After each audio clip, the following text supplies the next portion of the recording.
Hello friend, welcome to my YouTube channel Spandan pathology. मैं doctor Nirmal आपके सामने आके हूँ एक नए टॉपिक पे डिस्कस करने के लिए। आज का जो हमारा टॉपिक है जिसके ऊपर हम डिस्कस करने वाले हैं उस टॉपिक का नाम है टाइप्स ऑफ वायरल इन्फेक्शन। मतलब वायरल इन्फेक्शन के कितने टाइप्स होते हैं, वायरल संक्रमण के कितने टाइप्स होते हैं। तो देखिए, वायरल इन्फेक्शन के टोटल 7 टाइप्स होते हैं। ओके, वायरल इन्फेक्शन के टोटल 7 टाइप्स होते हैं। 7 प्रकार के मुख्यतः वायरल इन्फेक्शंस होता है। पहला रिस्पिरेटरी इन्फेक्शन, जिसे हम हिंदी में बोलते हैं श्वसन संक्रमण। दूसरा digestive system infections, digestive system infection को हम हिंदी में बोलते हैं पाचन तंत्र संक्रमण। उसके बाद viral haemorrhagic fever, viral haemorrhagic fever को हम हिंदी में बोलते हैं वायरल रक्तस्रावी बुखार। उसके बाद 4th नंबर पे आता है sexually transmitted infection. Sexually transmitted infection को हिंदी में बोलते हैं यौन संचारित संक्रमण। 5th नंबर आता है, 5th नंबर को बोलते हैं एक्सेंथेमेटस। ओके, एक्सेंथेमेटस वो क्या होता है, चकत्ता पैदा करना वाला संक्रमण। बॉडी पे जो रैश वगैरह आती है ना, तो वह जो बॉडी में वाइडर में अगर रैशेस वगैरह आ रहे हैं, चकत्ता वगैरह आ रहा है, उस इन्फेक्शन को हम बोलते हैं एक्सेंथेमेटस। ओके, एक्सेंथेमेटस। ओके, उसके बाद 6 नंबर पे आता है न्यूरोलॉजिकल इन्फेक्शन। न्यूरोलॉजिकल इन्फेक्शन को हिंदी में बोलते हैं तंत्रिका संबंधी संक्रमण। एंड 7 नंबर में आता है कॉन्जेनाइटल इन्फेक्शंस। कॉन्जेनाइटल इन्फेक्शंस को हिंदी में बोलते हैं जन्मजात संक्रमण। तो इस ढंग से टोटल 7 टाइप्स के 7 प्रकार के वायरल इन्फेक्शंस होते हैं। कौन कौन से? तो respiratory infection, digestive system infection, viral haemorrhagic fever, sexually transmitted infection, उसके बाद एक्सेंथेमेटस इन्फेक्शन जो रैश कॉजिंग इन्फेक्शन भी इसे बोलते हैं। नेक्स्ट न्यूरोलॉजिकल इन्फेक्शंस एंड सबसे लास्ट 7 नंबर में होता है कॉन्जेनाइटल इन्फेक्शंस। हिंदी में इसे बोलते हैं श्वसन संक्रमण, पाचन तंत्र संक्रमण, वायरल रक्तस्रावी बुखार, यौन संचारित संक्रमण, एक्सेंथेमेटस चकत्ता पैदा करने वाला संक्रमण, तंत्रिका संबंधी संक्रमण और 7वां सबसे लास्ट जन्मजात संक्रमण। याद हो गया? टोटल 7 टाइप्स के मतलब 7 प्रकार के वायरल इन्फेक्शन होते हैं। ओके, अब हम देखेंगे रिस्पिरेटरी इन्फेक्शंस क्या होता है। तो respiratory infection affect your nose, throat, airways and lungs. जो रिस्पिरेटरी इन्फेक्शन होता है उसे हिंदी में क्या बोलते हैं? श्वसन संक्रमण। श्वसन संक्रमण, यह रिस्पिरेटरी इन्फेक्शंस मतलब श्वसन संक्रमण नाक, आपके मतलब पेशेंट्स के नाक, गला, वायुमार्ग और लंग्स मतलब फेफड़ा, फेफड़ा को अफेक्ट करता है, प्रभावित करता है। तो रिस्पिरेटरी इन्फेक्शन को हिंदी में क्या बोलेंगे? श्वसन संक्रमण। श्वसन संक्रमण क्या है या रिस्पिरेटरी इन्फेक्शन क्या है? तो respiratory infections affect your nose, throat, airways and lungs. मतलब कि श्वसन संक्रमण नाक, गला, वायुमार्ग और लंग्स मतलब फेफड़ा को प्रभावित करता है। उसके बाद many respiratory viruses can cause bronchitis, sinusitis, year infections and pneumonia. मतलब क्या है कि कई टाइप्स के जो रिस्पिरेटरी वायरसेस होते हैं जिसे हम श्वसन वायरस भी बोलेंगे, यह श्वसन वायरस ब्रोंकाइटिस, साइनसाइटिस, कान के संक्रमण या निमोनिया का कारण बन सकता है। ओके, पहला respiratory infection affect your nose, throat, airways and lungs. दूसरा, many respiratory viruses can cause bronchitis, sinusitis, ear infection and pneumonia. मतलब कई रिस्पिरेटरी वायरस होते हैं जो ब्रोंकाइटिस का कारण बन सकते हैं, साइनसाइटिस का कारण बन सकते हैं, कान में संक्रमण मतलब ईयर इन्फेक्शन कान में संक्रमण का कारण बन सकते हैं एंड निमोनिया का कारण बन सकते हैं। जैसे कॉमन कोल्ड। कॉमन कोल्ड क्या है? जिसे हम हिंदी में बोलते हैं सामान्य सर्दी। तो कॉमन कोल्ड किससे होता है? Usually caused by rhino virus. Rhino virus जो आमतौर पर जो सामान्य सर्दी है, कॉमन कोल्ड है, यह राइनो वायरस के कारण होती है। उसके बाद फ्लू। फ्लू मतलब नाक से जो पानी वगैरह सर्दी टाइप्स का होता है, वह क्या है? तो इन्फ्लुएंजा वायरस के कारण होती है। ओके, उसके बाद कोविड-19, कोरोना, आप सब जानते हैं कोरोना वायरस मतलब कोविड-19। उसके बाद रिस्पिरेटरी सिंसिटियल वायरस जिसे हम RSV बोलते हैं। उसके बाद ह्यूमन मेटान्यूमो वायरस, जिसे हम शॉर्ट फॉर्म में HMPV के नाम से जानते हैं, एंड पारा इन्फ्लुएंजा।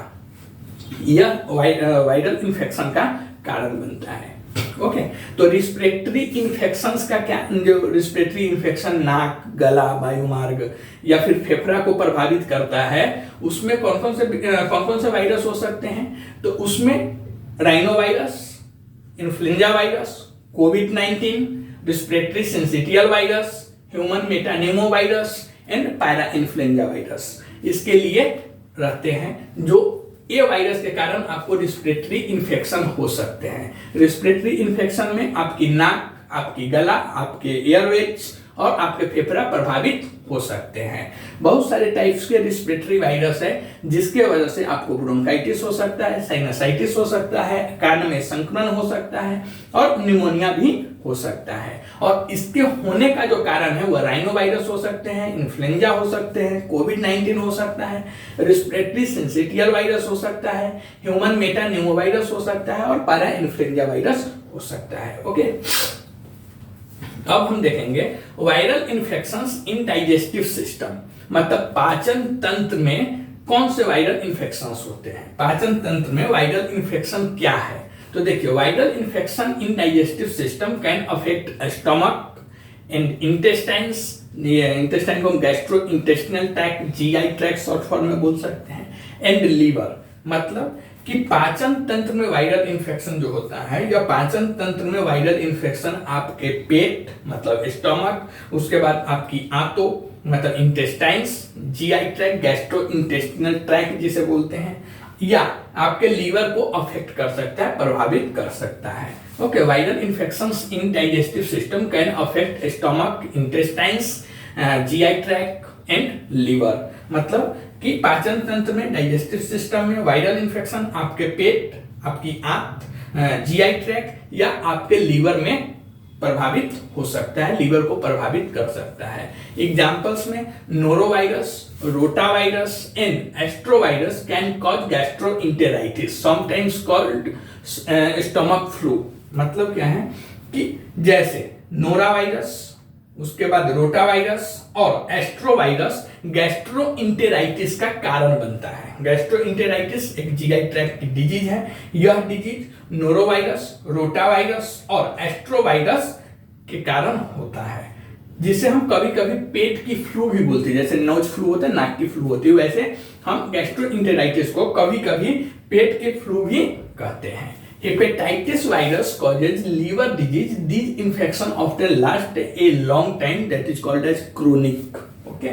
मतलब कि हेपेटाइटिस वायरस का मतलब भी होता है लीवर, जैसे लीवर को हम हेपेटाइटिस बोलते हैं। तो हेपेटाइटिस वायरस जो होता है, यह हेपेटाइटिस वायरस से लीवर की बीमारी होती है। ओके, और ये संक्रमण जो हेपेटाइटिस इन्फेक्शन जो होता है, हेपेटाइटिस इन्फेक्शन अक्सर लंबे समय को हम बोलते हैं क्रोनिक। ठीक है, लंबे समय से क्रोनिक, तुरंत हुआ है तो एक्यूट, तो बहुत लंबे समय जिसे क्रोनिक भी बोलते हैं, वह क्रोनिक रहता है। ओके, तो viral infection in digestive system क्या है? पाचन तंत्र में वायरल इन्फेक्शन क्या है? तो पाचन तंत्र में वायरल इन्फेक्शन आपके पेट, आपकी आंत और आपके लीवर को प्रभावित कर सकता है। इसके लिए कौन जिम्मेवार है? तो नोरोवायरस, रोटावायरस और एस्ट्रोवायरस गैस्ट्रोइंटेराइटिस का कारण बन सकता है, जिसे हम कभी कभी स्टमक फ्लू के नाम से भी जानते हैं। उसके बाद हेपेटाइटिस वायरस से लीवर की बीमारी होती है, और यह इन्फेक्शन, हेपेटाइटिस इन्फेक्शन जो होता है, यह लंबे समय तक रहता है बॉडी में, जिसे हम क्रोनिक इन्फेक्शन भी बोलते हैं। ओके, नेक्स्ट डिजीज है viral haemorrhagic fevers. Viral haemorrhagic fever क्या होता है? तो haemorrhagic fevers affect how your blood clots and can weaken your blood vessels, causing potentially life threatening bleeding.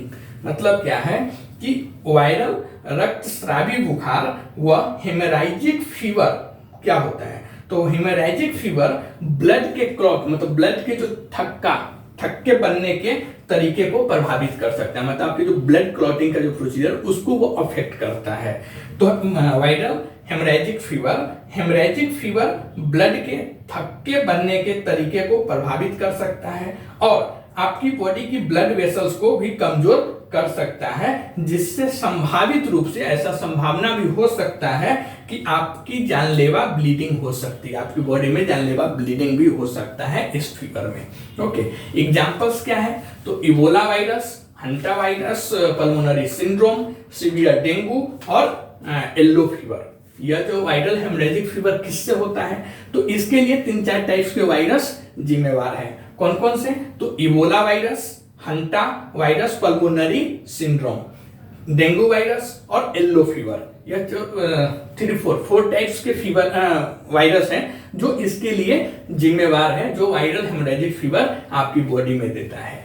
Next, sexually transmitted virus. Sexually transmitted virus को यौन संचारित virus के नाम से हिंदी में जानते हैं। Sexually transmitted disease are mainly spread by sexually contact including oral, anal and vaginal sex. मतलब यौन संचारित रोग मुख्य रूप से यौन संपर्क से फैलता है, क्योंकि इसका नाम भी देखिए, यौन संचारित रोग, यौन से फैलने वाला रोग, सिंपल है। तो यौन संचारित रोग मुख्य रूप से यौन संपर्क से फैलते हैं, जिसमें ओरल मतलब मौखिक, एनल मतलब गुद्दा या योनि मतलब वैजिनल सेक्स शामिल है। इसके एग्जांपल्स क्या है? तो सेक्सुअली ट्रांसमिटेड वायरस जो होती है वह HIV मतलब ह्यूमन इम्यूनोडेफिशिएंसी वायरस। ओके, दूसरा HPV को हम बोलते हैं ह्यूमन पैपिलोमा वायरस, या इसे एक और नाम से जानते हैं genital warts. Next, genital herpes and hepatitis B.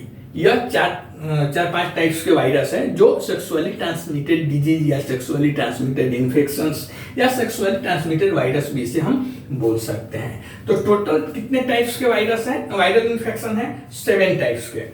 Total 7 प्रकार के वायरल इन्फेक्शंस हैं, जिसे हम इंग्लिश में रिस्पिरेटरी इन्फेक्शन, हिंदी में श्वसन संक्रमण। दूसरा, digestive system infections, digestive system infection को हिंदी में पाचन तंत्र संक्रमण। तीसरा, वायरल हेमरेजिक फीवर, हिंदी में वायरल रक्तस्रावी बुखार। फोर्थ, सेक्सुअली ट्रांसमिटेड इन्फेक्शंस मतलब यौन संचारित संक्रमण।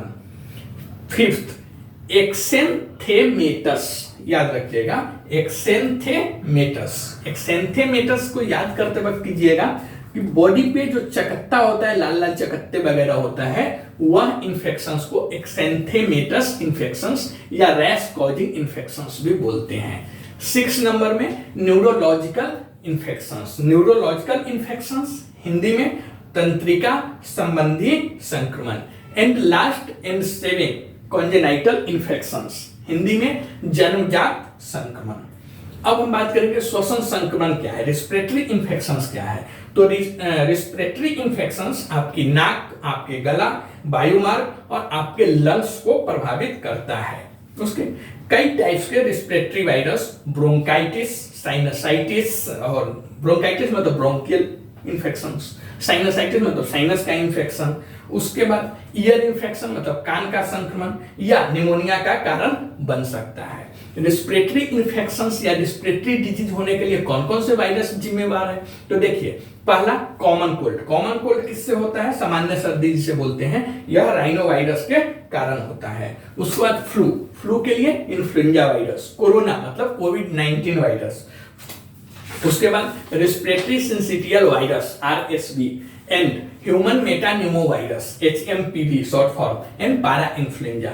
ये सब टाइप्स के जो वायरस है, यह श्वसन संक्रमण या रेस्पिरेटरी इन्फेक्शंस या रेस्पिरेटरी डिजीज के लिए जिम्मेवार माना गया है। उसके बाद डाइजेस्टिव सिस्टम में जो इन्फेक्शन होता है, पाचन तंत्र में जो वायरल इन्फेक्शन होता है, यह क्या है?